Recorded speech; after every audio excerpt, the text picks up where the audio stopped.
1 Coríntios, capítulo 7.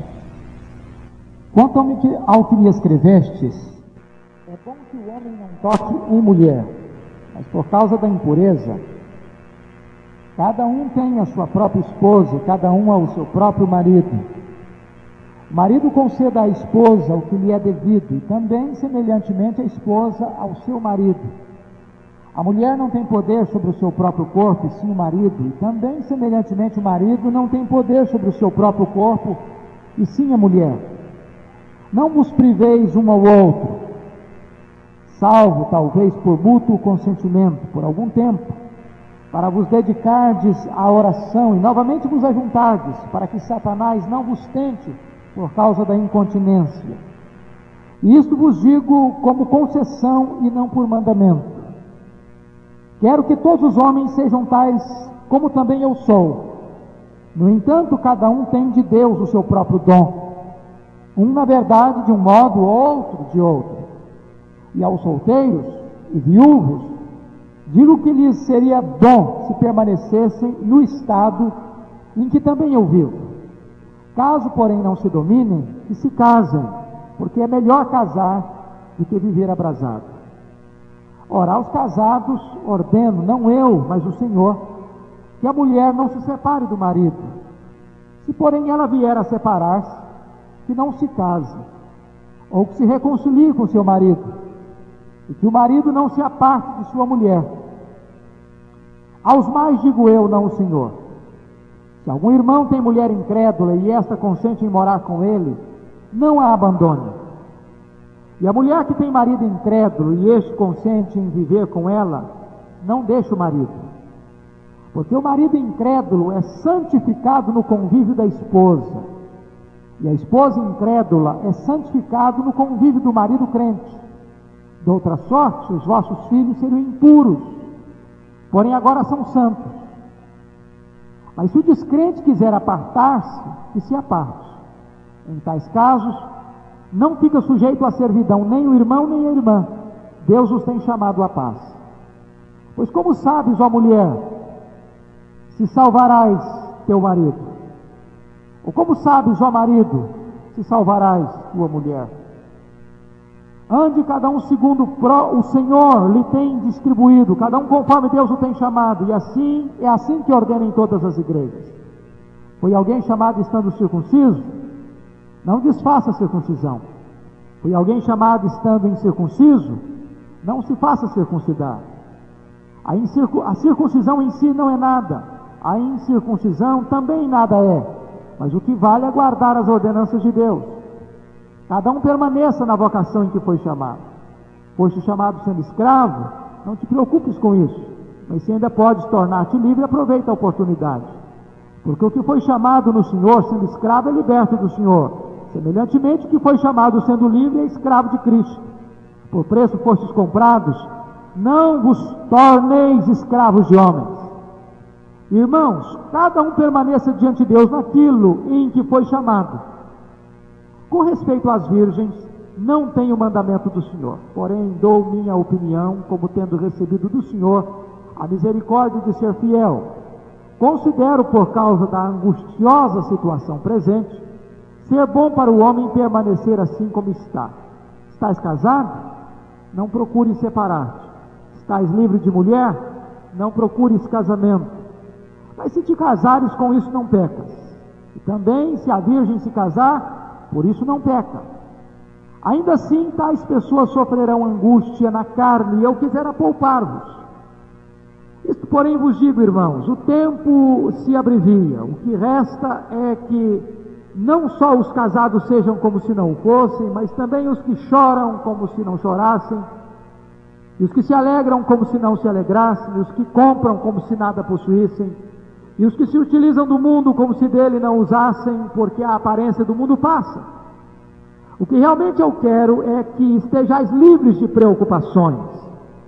Quem não é casado cuida das coisas do Senhor, de como agradar ao Senhor. Mas o que se casou, cuida das coisas do mundo, de como agradar a esposa.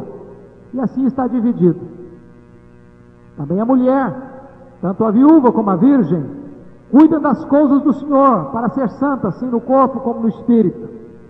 A que se casou, porém, se preocupa com as coisas do mundo, de como agradar ao marido. Digo isso em favor dos vossos próprios interesses. Não que eu pretenda enredar-vos, mas somente para o que é decoroso e vos facilite o consagrar-vos desimpedidamente ao Senhor. Entretanto, se alguém julga que trata sem decoro a sua filha, estando já a passar-lhe a flor da idade, e as circunstâncias o exigem, faça o que quiser, não peca, e se case. Todavia, o que está firme em seu coração não tem necessidade, mas domínio sobre o seu próprio arbítrio, e isto bem firmado no seu ânimo, para conservar virgem a sua filha, bem fará. E assim, quem casa a sua filha virgem faz bem. Quem não a casa, faz melhor. A mulher está ligada enquanto vive o marido, contudo, se falecer o marido, fica livre para casar com quem quiser, mas somente no Senhor. Todavia, será mais feliz se permanecer viúva, segundo a minha opinião, e penso que também eu tenho o Espírito de Deus. Eu queria pensar com vocês, meditar com vocês sobre o tema princípios de Deus para o casamento. Princípios de Deus para o casamento. A própria leitura, acredito que foi levantando algumas dúvidas e perguntas no seu coração. Estou certo disso. E Paulo, neste capítulo, ele não se propõe a fazer um tratado teológico completo sobre celibato e casamento. O que, na verdade, Paulo está fazendo aqui neste capítulo é respondendo perguntas diretas e específicas que a igreja lhe fez. Veja você no versículo 1 que Paulo diz isso: quanto ao que me escrevestes. Paulo está dando respostas a algumas perguntas específicas. Não tem Paulo a pretensão de, nesse capítulo, trazer toda a teologia que ele tem sobre o assunto casamento. Ao contrário, Paulo está dando respostas a perguntas que os crentes estão fazendo. Talvez você olhe para esse texto e você fique um pouquinho pessimista em relação a casamento, desanimado com o casamento. Quase que dá a impressão, a leitura primeira nesse texto, que Paulo não agrada muito o casamento, ou que não é muito defensor do casamento. Nós não podemos tirar essa conclusão à luz de todo o ensino bíblico, a partir de Gênesis 2,18, quando Deus estabelece o princípio, não é bom que o homem esteja só, ou de Hebreus 13,4, que digno de honra entre todos é o casamento e o leito sem mácula, ou o ensino de Paulo em Efésios capítulo 5, versos 22 a 33, quando ele enaltece o casamento a tal ponto de ilustrar a relação mística entre Cristo e a igreja com o casamento. Então, eu queria logo de início dizer isso, que esse capítulo, Paulo está respondendo, como vamos ver daqui a pouco, perguntas específicas da igreja. O outro grande problema hermenêutico deste capítulo, que talvez você está angustiado aí querendo uma resposta, é que há aqueles que acusam Paulo de não ser um autor inspirado ao escrever esse texto. Por exemplo, vamos dar uma olhadinha aí. Olha o versículo 6. E isto vos digo como concessão, e não por mandamento. Veja você verso 10. Ora, aos casados ordeno, não eu, mas o Senhor. Parece que ele está falando, parece que está existindo uma dicotomia aparente aí entre o que ele fala e o que o Senhor fala. Versículo 12. Aos mais digo eu, não o Senhor. Como entender isso? Será que o que ele diz não é o mesmo que o Senhor diz? Versículo 25. Com respeito às virgens, não tenho mandamento do Senhor, porém dou a minha opinião, como tendo recebido do Senhor a misericórdia de ser fiel. Será que esse texto é apenas uma opinião de Paulo ou é um texto inspirado pelo Espírito Santo, com autoridade apostólica? Versículo 40. Todavia será mais feliz permanecer viúva, segundo a minha opinião, e penso também que eu tenho o Espírito de Deus. O que está acontecendo aqui? Os liberais exploram esse capítulo para dizer que esse texto não recebe o carimbo, o imprimato da inspiração divina. Será que é isso que Paulo está dizendo aqui?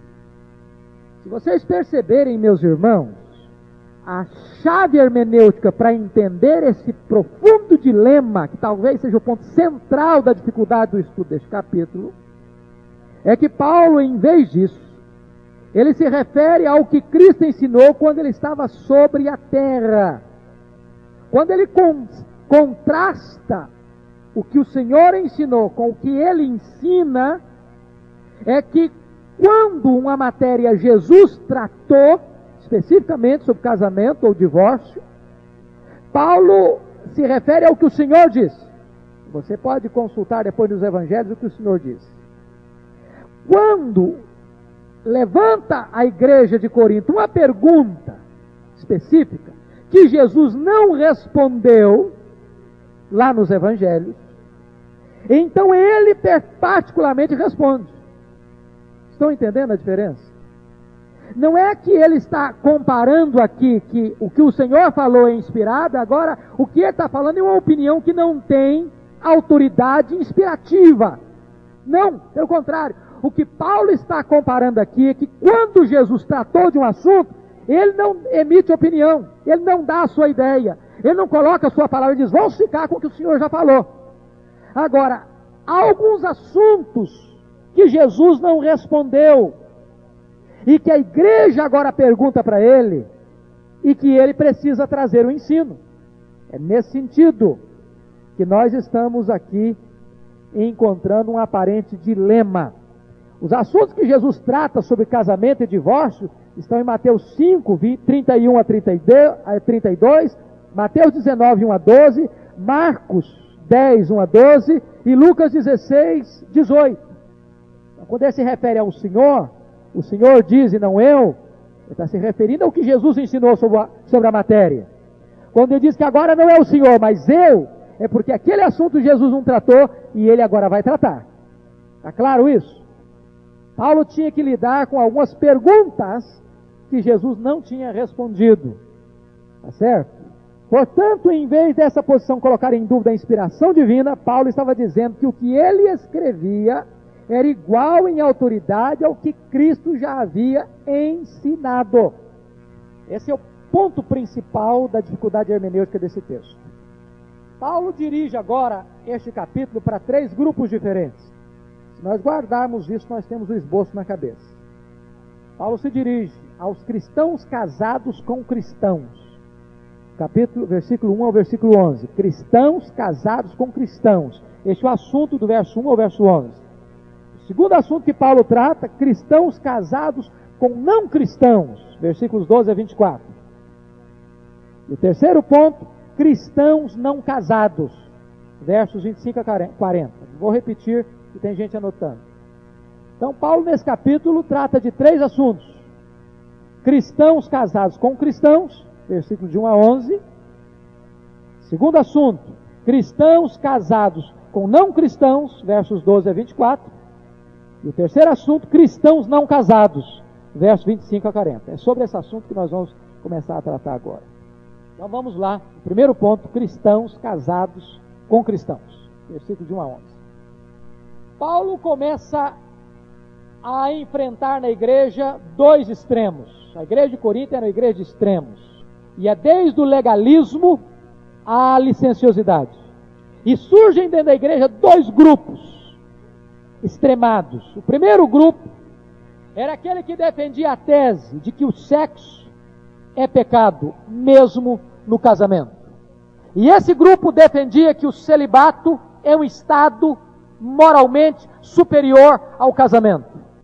E a grande pergunta que eles levantam para Paulo é se o celibato é um estado superior, moralmente falando, em relação ao casamento. O segundo grupo, talvez formado por maioria de judeus, era aquele grupo que achava que ficar solteiro era pecado. E que o casamento não é opcional, mas é obrigatório. Que a pessoa que não casa está pecando, porque ficar solteiro ou ser um celibatário é estar numa posição moralmente inferior ao casado. Paulo enfrenta essas 2 facções, ou esses 2 extremos na igreja, e combate ambos. É muito interessante entender que Paulo diz que tanto o casamento quanto o celibato são carismatas, são dons. Como tem dom de misericórdia, dom de governo, dom de liderança, dom de evangelismo, dom de pastoreio, dom de administração, Paulo coloca o casamento como um dom. E coloca o celibato também como um dom. Em face da pergunta, se o celibato é mais santo que o casamento, Paulo vai ter que tratar do assunto. Eu queria, ao tratar deste assunto, levantar 2 pontos para vocês anotarem. Primeiro, Paulo trata da pureza do casamento, versículos de 1 a 9. Depois, Paulo trata da duração do casamento, dos versículos 10 a 11. Como é que Paulo responde essa pergunta? O que é certo? Ficar solteiro? Adotar o celibato? Ou casar? O que é correto? Impor o celibato obrigatório, compulsório, ou impor o casamento compulsório? Paulo diz, está todas as posições erradas. Depende do dom. Quem recebeu o dom para casar, vai casar. Quem recebeu o chamado dom de Deus, o carisma de Deus, para ficar solteiro, vai ficar solteiro. E aí Paulo vai falar da pureza do casamento. Em primeiro lugar, Paulo proíbe, em relação ao casamento, a poligamia. Veja o verso 2. Por causa da impureza, cada um tem a sua própria esposa, e cada uma o seu próprio marido. Com isso, Paulo coloca o aspecto singular de que a poligamia não é o padrão moral de Deus para o seu povo. Cada um tem o seu marido, cada um tem a sua mulher. Segunda coisa que Paulo está condenando aí, a união homossexual. Cada um tem o seu marido, cada um tem a sua esposa. E a palavra aí não dá a ideia de união homossexual. E vamos entender, como disse quarta-feira passada, que a união homossexual era uma prática daquela época. Nero havia se casado com 2 homens, publicamente. Dos 15 imperadores romanos, 14 deles eram homossexuais. Então a união homossexual, no tempo de Paulo, era uma prática comum, e Paulo diz, está errado. Essa é uma prática proibida e condenada por Deus. Terceiro ponto que Paulo proíbe aí, ele proíbe o celibato compulsório. Versículo 1, quanto ao que me escreveste, é bom que o homem não toque mulher. Essa palavra tocar mulher é um eufemismo. Não significa que o homem não encostar em mulher. A palavra tocar em mulher significa casar-se. É uma palavra sinônima para se casar, para relacionar-se intimamente, fisicamente, sexualmente, regularmente com a mulher. Então Paulo está proibindo aí, ele diz, mas por causa da impureza, verso 2, cada um tem a sua própria esposa. Então Paulo está proibindo aí o celibato compulsório. Ele diz que o celibato é bom, mas não é compulsório. O celibato é permitido, mas não é ordenado. Nem todos têm o dom do celibato. Vamos ver isso? Veja versículos 7 a 9. Olha aí. Quero que todos os homens sejam tais como também eu sou. No entanto, cada um tem de Deus o seu próprio dom. Um, na verdade, de um modo, outro de outro. E aos solteiros e viúvos digo que lhes seria bom se permanecesse no estado em que também eu vivo. Caso, porém, não se dominem, que se casem, porque é melhor casar do que viver abrasado. Paulo condena o celibato compulsório. É por isso que hoje a igreja romana está ainda enfrentando sérios problemas, e a mídia está explorando isso exatamente nos dias atuais, porque o celibato compulsório não tem base bíblica. O celibato só tem sentido, só tem valor quando ele é produto, resultado de um dom espiritual. Ele não pode ser imposto. Ele não pode ser obrigatório. Quarto lugar, Paulo destaca a completa mutualidade dos direitos conjugais nos versículos 3 e 4. É interessante, irmãos, que Paulo vivia numa sociedade de profunda influência ainda machista. E Paulo levanta aqui a igualdade dos direitos conjugais. Olha aí, por favor. A mulher, o marido, versículo 3, o marido conceda à esposa o que lhe é devido. E também, semelhantemente, a esposa ao seu marido. Veja vocês aí, nesse versículo, que o sexo é santo. Paulo não está falando de outra coisa a não ser de relacionamento sexual. A mesma Bíblia que condena o sexo antes do casamento, que é o pecado da fornicação, como o pecado fora do casamento, que é o pecado do adultério, está agora dizendo que a ausência de sexo no casamento é pecado. O marido concede à esposa o que lhe é devido e semelhantemente a esposa ao seu marido. Versículo 4 vai dizer assim: a mulher não tem poder sobre o seu próprio corpo, e sim o marido. Também, semelhantemente, o marido não tem poder sobre o seu próprio corpo, e sim a mulher. Paulo está definindo aí que o sexo é um direito do cônjuge. Um pleno direito. A satisfação sexual é um direito do marido e é um direito da mulher. Que a chantagem sexual no casamento é um pecado. Que o marido não tem poder sobre o seu corpo. Que a mulher não tem poder sobre o seu corpo, que o corpo de um pertence ao outro. Daí, usar o sexo como uma arma para chantagem está em desacordo com o ensino da palavra de Deus. Paulo vai mostrar ainda no verso 5 uma ordem: não vos priveis um ao outro. É uma ordem. Ou seja, a ausência da relação sexual no casamento é pecado, desde que não haja um fator imperativo, um problema de saúde, ou um problema de ordem maior, que venha impedir. Dentro da normalidade do casamento, a relação sexual precisa existir. Quinto lugar, quinto ensino de Paulo sobre a pureza do casamento. Paulo afirma a capacidade dos casais se absterem temporariamente das relações sexuais. Olha o versículo 5. Só que ele vai normatizar. Quando é que um casal pode se abster do sexo? Paulo dá 4 orientações aí. Primeiro, quando ambos estão em total harmonia e sintonia a respeito da decisão.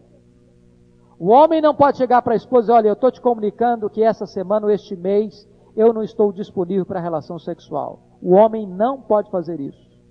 Nem a mulher pode comunicar ao seu marido que ela está indisponível para ele durante esta semana ou durante este mês.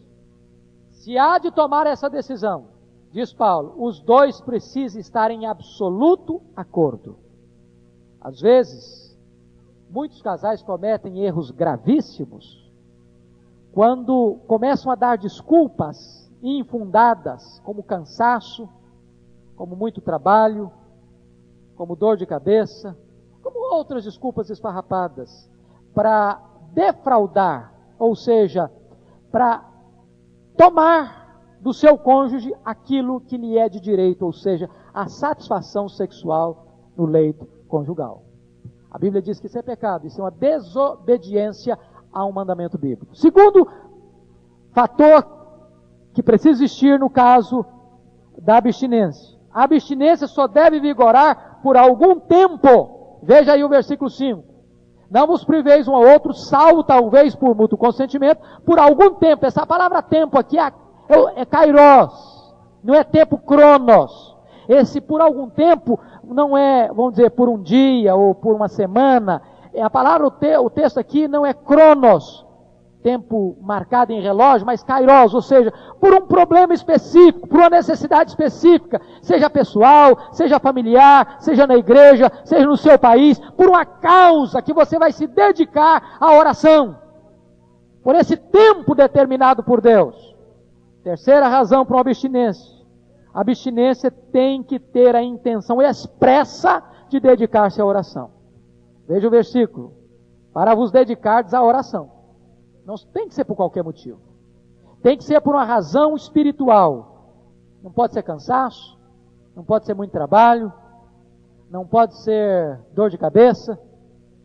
A questão é por uma razão espiritual. Finalmente, Paulo diz, só pode existir abstinência quando houver o compromisso deliberado de retornar à relação sexual depois que o kairos de Deus tiver o seu cumprimento. Ou seja, Paulo está dizendo o seguinte, que o casal não pode usar o elemento chantagem na questão da relação sexual no casamento.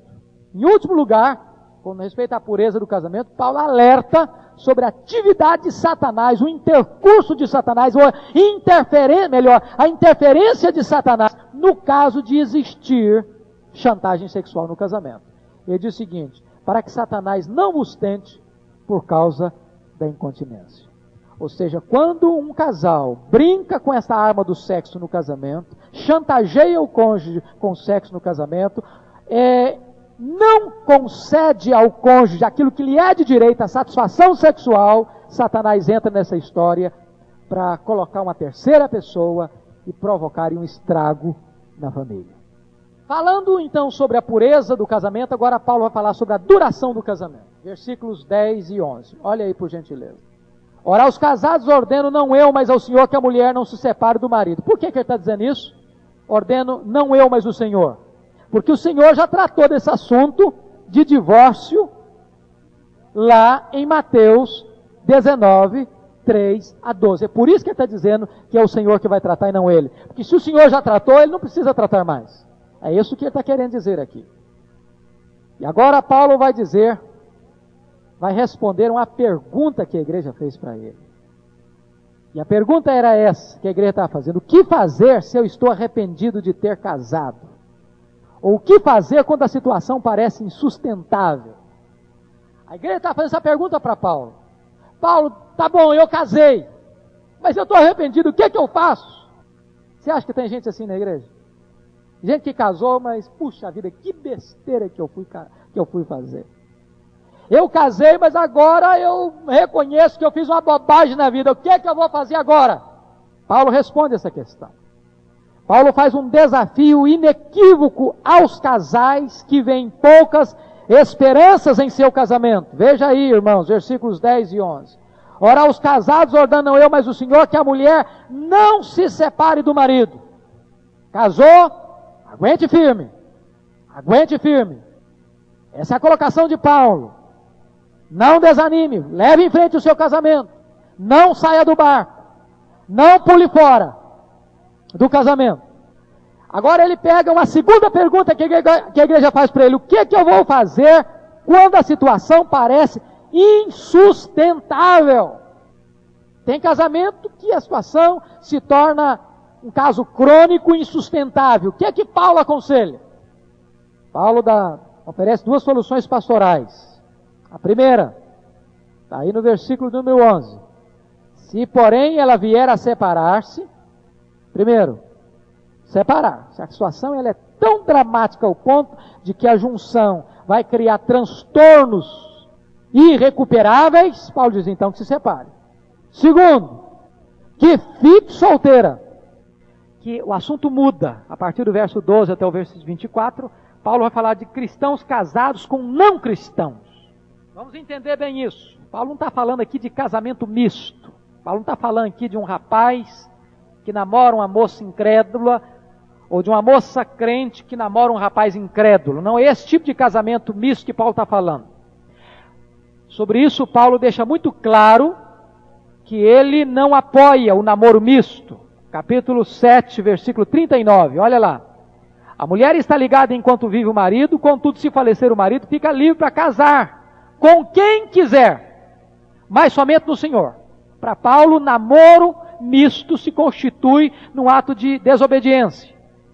Se você ver 2 Coríntios 6,14, ele anda nessa mesma linha, quando ele diz assim: não vos ponhais em julgo desigual com os incrédulos, porque que sociedade pode haver entre a justiça e a iniquidade, ou que comunhão da luz com as trevas, ou que harmonia entre Cristo e o maligno, ou que união do crente com o incrédulo?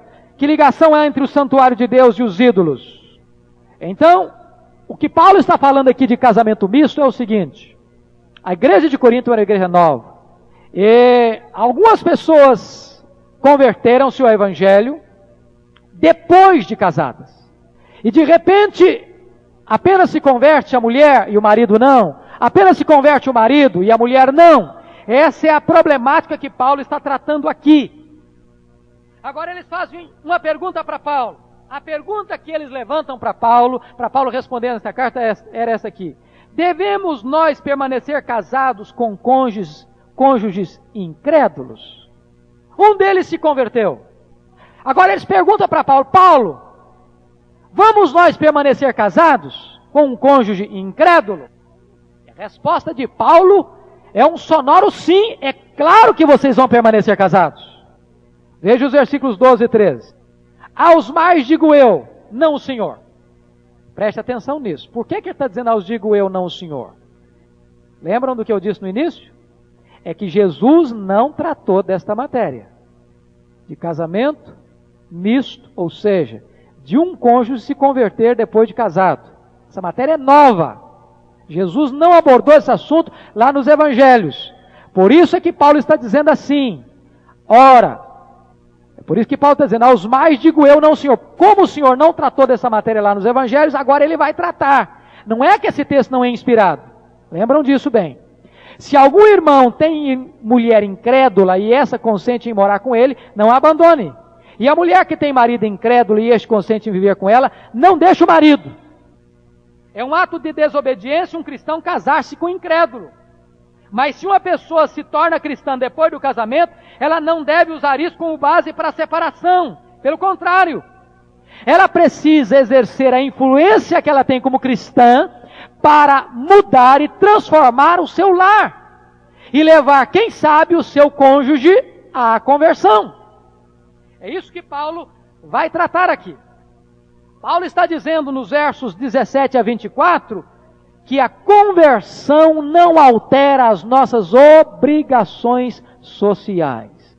Agora, irmãos, Paulo alista 3 fatores de encorajamento para se investir no casamento misto. Ou seja, depois de casado um se converte. A pergunta dele é a seguinte, vamos sair do casamento porque estou vivendo com um cônjuge incrédulo? Paulo disse, não, você vai continuar o seu casamento, você vai investir no seu casamento. E Paulo dá 3 argumentos para fortalecer isso. Primeiro, a realidade da santificação. Veja versículo 14.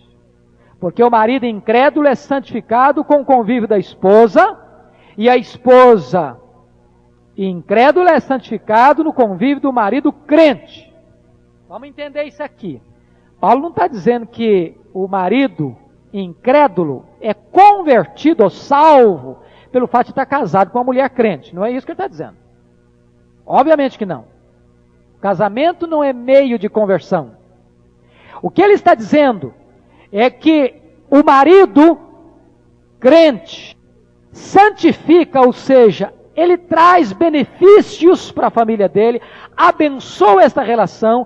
Esse cônjuge incrédulo está exposto à influência benéfica do Evangelho. Quando a fé cristã entra em um lar descrente, ela deve ser uma fonte de novas bênçãos e não de novas desavenças. É isso que Paulo está dizendo. O fato de um cônjuge incrédulo conviver com um cônjuge crente possibilita a este cônjuge incrédulo conhecer o Evangelho, ser abençoado pelo Evangelho e ser influenciado pelo Evangelho. O cônjuge incrédulo é trazido para mais perto de Deus, por viver com um cristão na mesma casa. É isso que Paulo está dizendo, usando a expressão santificado. Segundo argumento de Paulo, a inclusão dos filhos no pacto. Versículo 14.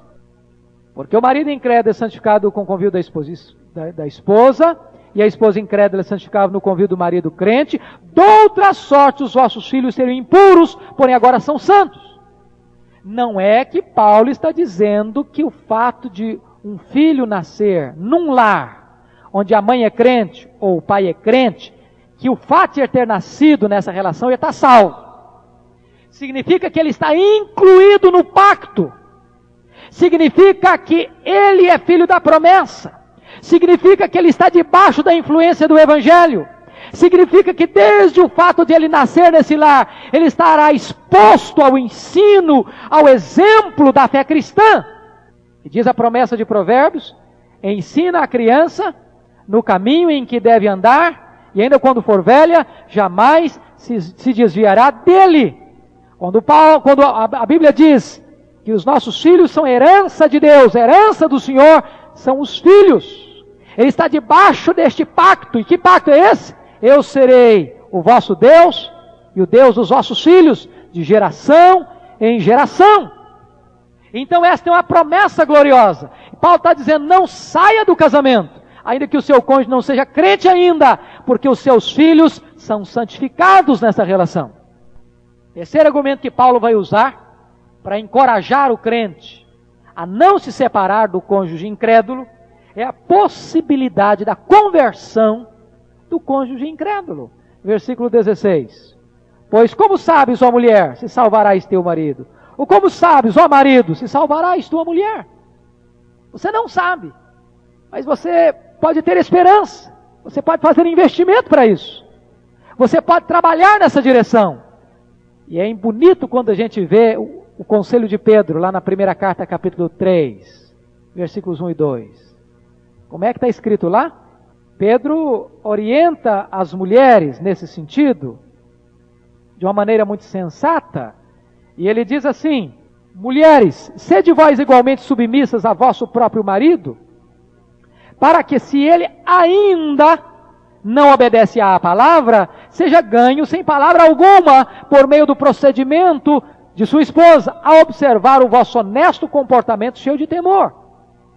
Então, Paulo está dizendo que a mulher ou o marido deve investir na relação, não com discurso, não com sermão, mas com exemplo, para ganhar o seu cônjuge.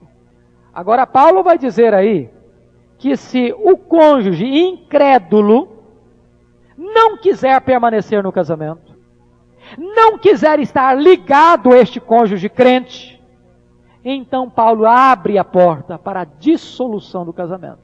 Versículo 15. Olha aí, que Paulo está trazendo a lume a segunda cláusula exceptiva para o divórcio, que é o abandono irredutível, contumaz, irreconciliável. Veja o versículo 15. Mas se o descrente quiser apartar-se, que se aparte.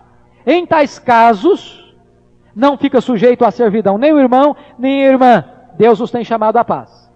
A Confissão de Fé de Westminster trabalha isso de uma maneira muito sólida, consistente, mostrando que há duas cláusulas exceptivas para o divórcio: o adultério, a infidelidade, ou o abandono do incrédulo, de uma maneira irreconciliável. Eu não quero estar casado com um cônjuge crente. Eu não quero estar ligado a essa relação. Eu vou embora, eu estou rompendo de vez e para sempre essa relação.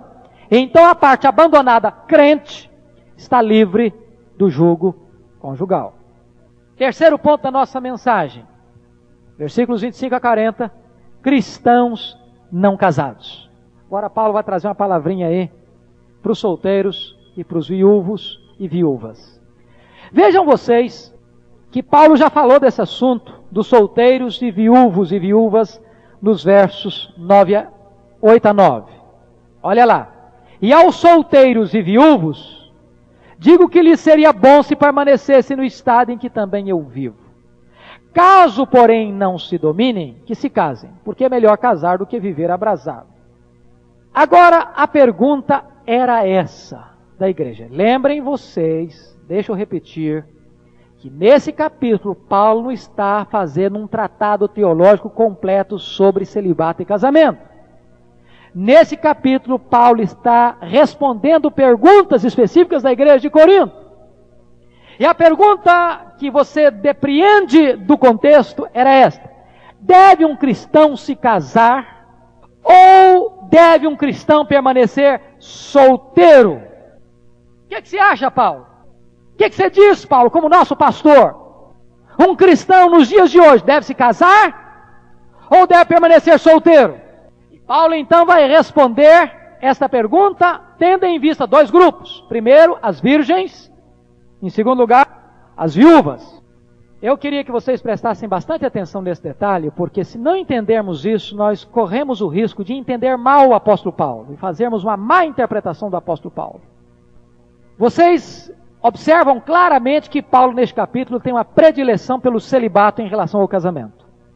Se não, vejamos. Olha aí, versículo 1. Vamos ver como Paulo tem uma preferência pelo celibato em relação ao casamento. Quanto ao que me escrevestes, é bom que o homem não toque mulher, ou seja, não se case. Veja o versículo de número 2. ou melhor, versículo 26. Considero, por causa da angustiosa situação presente, ser bom para o homem permanecer assim como está, ou seja, no estado de casamento. Versículo 32. O que realmente eu quero é que estejais livres de preocupações. Quem não é casado cuida das coisas do Senhor, de como agradar ao Senhor. Mas o que se casou cuida das coisas do mundo, de como agradar a esposa. Versículo 38. E assim quem casa sua filha virgem faz bem. Quem não a casa faz melhor. Versículo 40. Todavia será mais feliz se permanecer viúva, segundo a minha opinião, do que casar.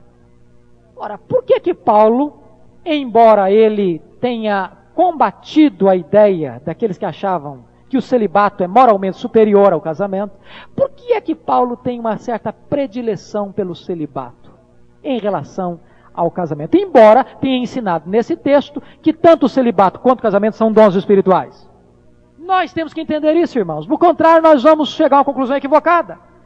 Temos que entender que Paulo está mostrando isso por causa de fatores circunstanciais daqueles dias em que ele estava vivendo. Se não, vejamos. Versículos 26. Olha aí. Considero por causa da angustiosa situação presente. Grife isso aí. Por causa da angustiosa situação presente. Versículo 28. Ainda assim, tais pessoas, se casarem, sofrerão angústias na carne. E eu quisera poupar-vos. Versículo 29. Isso, porém, vos digo, irmãos, o tempo se abrevia. E o que resta é, não só os casados, sejam como se não fossem. O que ele está querendo dizer com isso? Versículo de número 32. O que realmente eu quero é que estejais livres de preocupações. Então eu quero chamar a atenção aqui para 3 fatos circunstanciais sérios que Paulo levanta para descrever essa questão e quase que de uma recomendação que casar é bom, mas ficar solteiro ou viúva é melhor. Primeiro, é o que ele chama da angustiosa situação presente nos versos 26 e 28. O que é que Paulo está querendo dizer com isso? Considero por causa da angustiosa situação presente. Meus irmãos, o problema é o seguinte aqui. Paulo está se referindo ao contexto em que a igreja estava prestes a entrar. Ele já estava em Éfeso escrevendo essa carta. Se você ler no livro de Atos, na segunda carta aos Coríntios, você pode abrir a sua Bíblia, 2 Coríntios 12, 2 Coríntios 1, versículo 8. Porque não queremos, irmãos, que ignoreis a natureza da tribulação que nos sobreveio na Ásia, porque foi acima das nossas forças, a ponto de nos desesperarmos até da própria vida. Esse era o clima que estava surgindo no horizonte. As nuvens estavam ficando densas, escuras, trevosas, preanunciava a chegada de uma terrível tempestade. Jerusalém estava prestes a ser cercada. As muralhas de Jerusalém seriam quebradas. E Jesus já tinha falado no seu sermão profético: ai das grávidas, ai das que estiverem grávidas, das que amamentarem. Por que Jesus disse isso? No sermão profético, porque aquilo tem 2 aplicações. Tinha uma aplicação para o ano 70, quando Tito Vespasiano entrou em Jerusalém, ele quebrou os muros, rasgou as entranhas das grávidas com a espada, os seus soldados. As mulheres grávidas não podiam correr para se livrarem. E Paulo está dizendo que quem é casado, numa hora de tribulação, de guerra, de perseguição, de fuga, esta pessoa sofre terrivelmente. Já imaginou um pai fugindo, deixando o filho para trás? Já imaginou a mãe fugindo da guerra e deixando um filho para trás? Já imaginou o marido fugindo e deixando a mulher para trás? Paulo está mostrando que o clima está de guerra, e a guerra está chegando. Nero já está com a sua insanidade, começando a ensaiar perseguição aos crentes. Roma seria incendiada em 64, e os cristãos seriam caçados e perseguidos e mortos por todo canto no império. O que é que Paulo está dizendo? O contexto imediato era a destruição de Jerusalém, a imediata perseguição dos cristãos, a loucura crescente do imperador Nero, que já estava começando. E o que isso aí tem a ver? Os crentes eram como um exército prestes a entrar em um conflito extremamente desigual, em um país inimigo por um tempo prolongado. E em vista dos tempos tormentosos, Paulo acha que era melhor que os homens permanecessem como estavam. Quando os mares se encapelam, não é hora de mudar de navio. É nesse contexto, é nesse sentido que Paulo traz essa palavra para a igreja. Perceba você que no verso 26 ele está dizendo que aquele era um tempo de profunda tribulação, angustiosa situação presente. O versículo 32 era um tempo de preocupação. Não foi só na época de Paulo, não. Se você olhar, alguns homens de Deus tiveram alguns problemas no ministério em função do casamento. Por exemplo, John Wesley. Não sei quantos de vocês sabem, mas John Wesley teve problemas gravíssimos no seu casamento. O grande espinho na carne de Wesley foi o seu casamento. Chegou ao ponto mesmo no final da vida que a mulher o abandonou. George Whitefield teve sérios problemas com as suas intensas viagens evangelísticas e de avivamento, porque a sua esposa ficava quase todo o tempo sozinha. Ponha-se no lugar do apóstolo Paulo, diante da situação de Paulo, se ele fosse casado ou se ele tivesse filhos. Como é que seria? Um homem que estava viajando constantemente, sendo preso aqui, sendo preso acolá, de cadeia em cadeia, de prisão em prisão. E ele diz que se você está casado, você tem que cuidar do seu casamento. É nesse contexto é que Paulo coloca essa questão. Segundo lugar, segundo argumento que Paulo vai usar, aquele era um tempo de mudança. Versículo 29, olha aí. Isso, porém, vos digo, irmãos, o tempo se abrevia. O que resta é o que não só os casados sejam como se não fossem, mas também os que choram como se não chorassem, e os que se alegram como se não se alegrassem, e os que compram como se nada possuíssem, e os que se utilizam do mundo como se dele nada usassem, porque a aparência desse mundo passa. Num tempo de guerra, num tempo de perseguição, num tempo de cerca, num tempo de diáspora, num tempo de fuga, você não pode se prender a nada. Paulo está dizendo, a crise está para começar. A crise está chegando. Então Paulo diz, olha, se você não está casado, não case, é melhor você não casar. Agora, se você não aguenta, então casa, você não peca se casar não. Mas eu queria poupar você desse problema, dessa preocupação, dessa angústia. Terceiro fator que Paulo levanta, é que a aparência deste mundo passa. Veja o verso 31. Os que se utilizam do mundo como se dele não usassem, porque a aparência deste mundo passa. A palavra aparência aqui é muito importante, porque a palavra esquema no grego é a aparência que está mudando sempre. O que Paulo está querendo dizer com isso? É tolo aquele que investe em um esquema que está em rápida desintegração. Por isso Paulo tem aqui 5 recomendações. Versículo 26, ele diz, a permanecer como você está. Se está solteiro, fique solteiro. Se está casado, não saia do casamento. Versículo 27, ele diz para você não procurar casamento. Versículo 28, ele diz, se casar vai sofrer angústia na carne. Versículo 32, ele vai dizer, você vai ter preocupações adicionais se você casar. Versículo 34, vai estar com o coração e o tempo divididos. O coração, o casado está fragmentado. Ele tem que cuidar das coisas do mundo, de como agradar a esposa, de como agradar o marido, e ele não vai ter tempo integral para cuidar das coisas do Senhor num tempo de perseguição, num tempo de fuga, num tempo de diáspora. Se nós não entendermos esse contexto, meus irmãos, nós vamos achar que Paulo é o maior defensor do celibato e um grande crítico do casamento. E não é este o ensino de Paulo.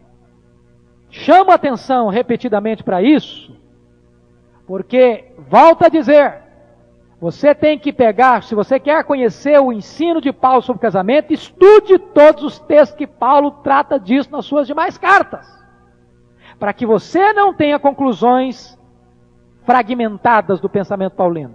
Nesse texto, Paulo está dando respostas a perguntas objetivas. Finalmente, Paulo tem uma palavrinha para as viúvas e para os viúvos. Versículos 39 e 40. A mulher está ligada enquanto vive o marido. Contudo, se falecer o marido, fica livre para casar com quem quiser, mas somente no Senhor. Todavia, será mais feliz se permanecer viúva, segundo a minha opinião. E penso que também eu tenho o Espírito de Deus. Algumas verdades aqui a destacar. Primeiro, o casamento é para toda a vida. Casamento dura a vida toda. Enquanto viver o marido, enquanto viver a esposa, dura o casamento. Paulo nem cogita de divórcio aqui. Casamento não é experiência. Casamento é para a vida. Segundo, casamento é só para esta vida e não para a eternidade. A teologia mórmon do casamento eterno é uma heresia. Tem gente que acha que vai continuar casado no céu. Isso é tolice. Você não vai ser marido da sua mulher lá no céu. Você não vai ser mulher do seu marido lá no céu. Casamento acaba com a morte. O casamento dura enquanto dura a vida. Morreu, o casamento acabou. Lembram que quiseram pegar Jesus no contrapé com aquela pergunta? Jesus, no regime do levirato, um rapaz casou com uma mulher. No levirato, se um rapaz casasse com uma mulher, tivesse outros irmãos, e ele morresse, a mulher ficasse viúva, tinha que casar com os outros irmãos. Ia casando, até dar descendência. E aí, quando chegar para Jesus com essa pergunta, Jesus, olha, fulano de tal casou. E aí morreu. O irmão dela casou com a viúva, morreu. Ou seja, morreram 7 irmãos. Isso aqui é uma mulher perigosa, né? Aí chega para Jesus e pergunta, e agora, lá no céu, quem é que vai ser marido dela? Porque todos os 7 casaram com ela. Teologia dos mormons. Jesus diz, errais não conhecendo as Escrituras e nem o poder de Deus. No céu, nós vamos ser como os anjos. Nem se casa, nem se dá em casamento. Portanto, o casamento é para a vida toda, mas é só para a vida, não é para a eternidade. Segunda coisa. Paulo dá 3 conselhos agora para as viúvas. Primeiro, naquele contexto, presta atenção nisso. Naquele contexto. Fiquem como vocês estão. Segundo conselho, se você não aguenta, case-se. Terceiro conselho, case-se, mas somente no Senhor. Não vai casar com gente incrédula, não. Achar um parceiro, uma parceira crente, casa. Se não achar, não case. Concluindo, irmãos, Paulo nos dá 5 princípios práticos para concluir. 5 aplicações práticas. Primeiro, leve o dom do celibato a sério. Celibato é dom. Se você fica doido para casar, você não tem dom de celibato. A pessoa que tem o dom de celibato nem fica com o coração angustiado com esse negócio de casamento. Agora, se você tem o dom de casamento, é uma bênção. É dom de Deus, é carisma. Segundo, princípio prático, aplicação prática. Se você não tem o dom do celibato, case-se. É melhor casar do que ver abrasado, diz Paulo. Terceira aplicação prática. Se você está para se casar, certifique-se que o seu marido ou esposa futuro seja cristão. Quarto princípio prático. Se você está casado com um incrédulo, faça todos os sacrifícios necessários para manter o seu casamento. Quinto e último princípio prático. Se você quer que o seu casamento seja feliz, nunca deixe de dar ao seu marido, à sua esposa, toda a satisfação sexual que ele ou ela precisa. Eu espero em Deus, queridos, que nós possamos ter entendido esse texto e que Ele possa nos instruir, nos conduzir, nos abençoar na nossa caminhada com Deus. Que Deus nos abençoe. Amém.